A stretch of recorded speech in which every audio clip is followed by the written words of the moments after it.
Хэрвээ stand-up-ыг зүгээр л нэг буудаад яваад идэх тоглоом гэж бодож ивэл үгүй. Энэ бол танихаас төсөөр. Энэ бол багийн ажиллагаа, стратеги, скил гэх мэтлэн маш олон зүйлүүдээс хамаарсан нэг бүрдэл тоглоом юм.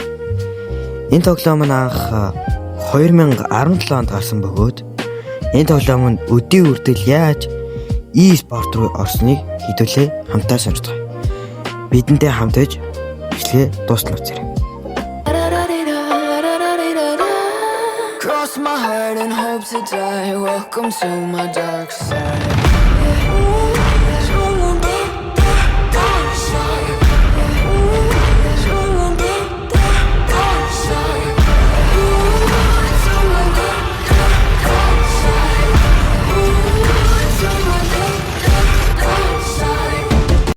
Stand-up 2 нах зүгээр л нэг фан маягаар тоглоом гарсан, хэлбэр гарсан. Ихэнх хүмүүс зүгээр л хобби маягаар тоглодог байсан. Гэхдээ эхэндээ бол хөгжихээрээ rank mode, custom mode гэх зэргүүд нэмэгдсэн бас competitive системүүд орж ирсэн.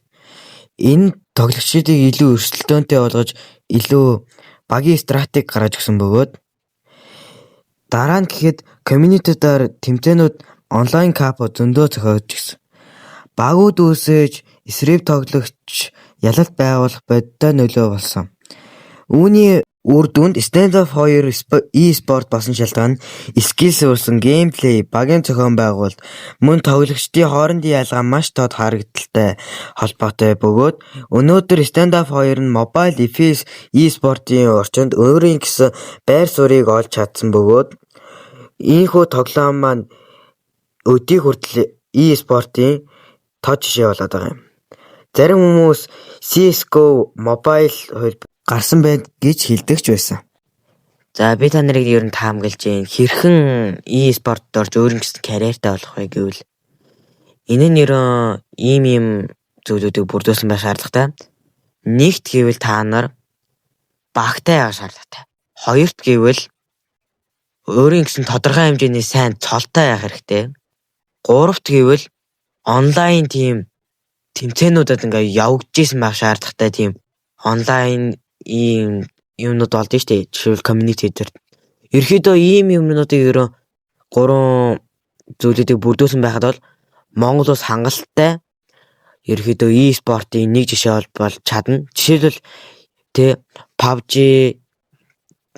CS:GO гэхчлэн монголчууд нэлээд хүчтэй байгаа. Та нар анзаарч байгаа бол. Тийм болохоор stand-up ч гэсэн монголч гэсэн тутахгүй байх гэж бодож байна. Нэг л мэдгээд монгол тоглогчдод бөөнөрөө гараад ирэх бах. За тэгээд та ч гэсэн амжилт хүсье. Та нар тэгээд дэлхийн хэмжээний тоглогч болоход танд амжилт хүсье. Надтай хамтасан бүх хүмүүстээ баярлалаа. За тэгээд бичлэгээ дуусгалаа. Дараа дараагийн бичлэгээр уулзлаа. Баяр таа.